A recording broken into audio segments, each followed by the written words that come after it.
আমার যথেষ্ট সিম্প্যাথি ওদের প্রতি আছে, ছিল এবং থাকবে।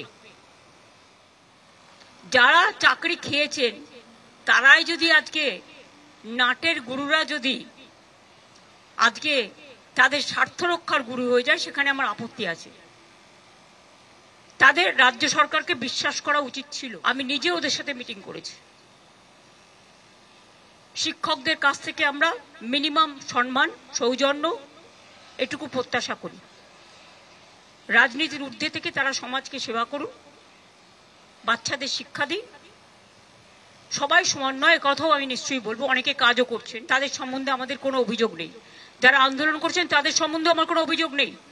আমার অভিযোগ একটাই, কাউকে আটকে রাখা জোর করে যায় না, রাস্তা অবরোধ করে মানুষের ক্ষতি করা যায় না, এটা কারো কাজ নয়। এবং এতে বাইরের লোকেরা আছে, সংখ্যা কম, বাইরের লোকের সংখ্যা বেশি। এই তো দেখছেন, মেয়েরা বলছে প্রেগনেন্ট মাদার বাড়ি যেতে দিচ্ছে না। অফিসে কাজ করছে, তাকে 14 ঘন্টা, 18 ঘন্টা, 20 ঘন্টা আটকে রেখে দেওয়া হয়েছে।